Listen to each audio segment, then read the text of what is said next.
Well, thank you very much for giving me this opportunity to brief you on what we have observed since we've been on the road this morning. The OAS teams are on the ground in 7 of the 10 regions. So far since morning, we have been able to visit 340 polling stations. We're going to be continuing that effort, and we'll be visiting more polling stations as the day progresses.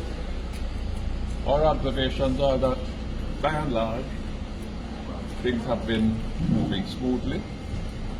All of the polling stations that we visited, with the exception of one, opened promptly on time, and that one had a difficulty because when they started out, they didn't have the screen for the polling compartment. But that was quickly corrected and they got the polling station going. All of the required polling officials, the presiding officer, the assistant presiding officer, the poll clerk, the ballot clerk, all of them were in place. All the materials that were required, with the exception of the one I just mentioned, were in place. So generally we were satisfied that the polling exercise started out, and up to the last visit that we made and the last report that we got, everything has been proceeding in an orderly fashion. I was particularly impressed. I myself visited 62 of those 342 polling stations this morning, and I was particularly impressed at how professional, how well trained the polling officials appeared to be. They knew what they were doing. They were not hesitant in applying the relevant rules and guidelines. And all told, things have been going well. There's one little discrepancy that we saw. I'm not sure if I should call it a discrepancy.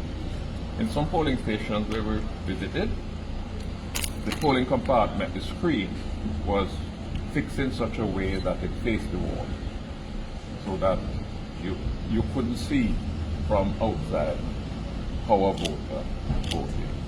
In some of the polling stations, we noticed that it was the opposite, where it was turned around. And when I inquired why that was so, I gather it was in relation to this effort to prevent voters from photographing their ballots, so it was put in such a way that the officials and the party agents would be able to see whether anybody was, fiddling with a smartphone.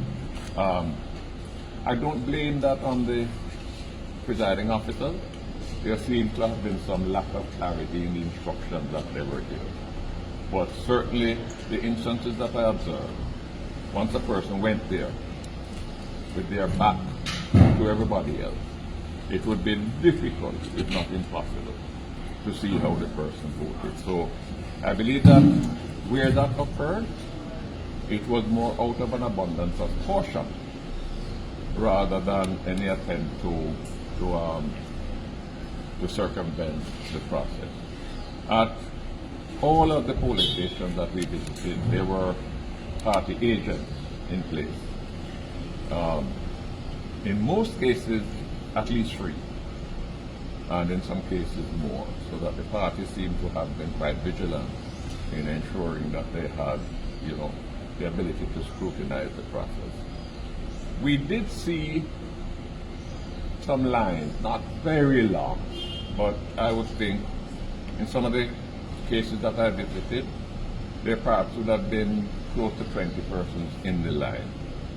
But I didn't get the impression that any of them was growing impatient. They seem to have been waiting patiently.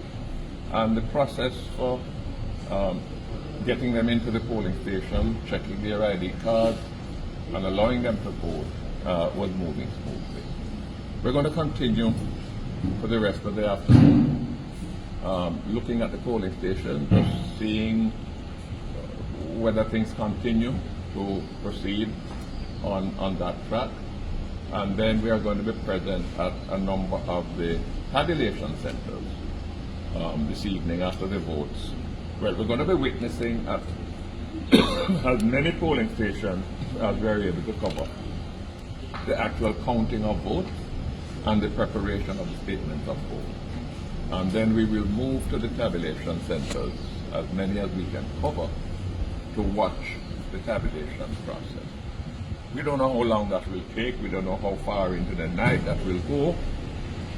But we're going to drink some black coffee and stay there as long as we need to, because we want to see the process through the completion.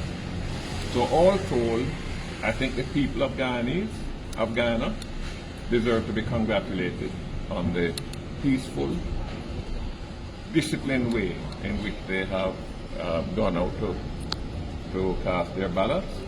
I think certainly the polling officials who are representing GCOM also need to be congratulated on the very professional way in which they have been carrying out their duties. And I expect that the rest of the process will attract the same kind of discipline, orderliness, and professionalism. So thank you very much, and I ask you to continue to give good coverage to this important exercise in Guyana's democracy. Sir, are you able to compare what the mission has observed so far with the conduct of the poll in 2020? Very similar. When we were here in 2020, at this stage of the game, things were moving orderly. We saw the same professionalism. We saw the party agents on the job. We saw lines, but we saw discipline. The problems that we observed in 2020 didn't have anything to do with the actual conduct of the poll. It had to do with the tabulation exercise, and only in Region 4, because the tabulation exercise in the other 9 regions proceeded smoothly without any difficulty. Region 4 was where the problem was. I am hoping, and I would put it even stronger than that, I don't anticipate a recurrence of that problem. There have been some amendments to the regulations regarding the tabulation process, and I expect that the tabulation will proceed smoothly. And I hope that as soon as the declaration is made, and probably won't be made today, or not until tomorrow, by the time all of the various regions have tabulated, I hope that it will be a result that the people of Guyana are satisfied, represent the true and free expression of the will of the people. Sir, have you come across any problem with persons with disability getting access to some of these polling stations? What we observed was that persons with disabilities were given priority. In other words, they didn't have to stay in a line. They were allowed to go straight up to the head of the line. What I think would have posed a problem, and I didn't actually see a person with disability in that situation, but at some of the locations that we went, where polling stations were on the upper floor, persons who were physically unable to climb stairs would have had to be lifted up, because there would not have been any other means for them to access the polling station. I think it's important, wherever possible, to avoid locating polling stations on an upper floor. If it is at all possible, keep those polling stations on the lower floor. Because it is a real problem for disabled persons. But I didn't actually see anybody having that difficulty. What I did see was that persons in wheelchair. I saw one person in wheelchair, for example, who once they arrived, there was a supervisor outside who allowed them to go straight to the head of the line. Are you able to comment so far on the fairness of the media coverage that your mission has observed? It's difficult for me to do that. We have had specialists on the ground who have been observing the media. The media in Guyana, of course, there is state-owned media, and we have had complaints that state-owned media is bad towards the government. We have been told that some of the privately owned media have their own political alliances, and therefore They have been accused of not giving fair treatment to others. That's not something that I would want to make a pronouncement on now. When we prepare our report, and I have a full briefing from our specialists who have been on the road and who have been examining these things over the last few days, then we perhaps will comment more specifically. Thank you so much. Can you share with us your name and for the record? My name is Bruce Golding. I'm the Chief of Mission of the OAS Observer Division. Thank you. Thank you, sir.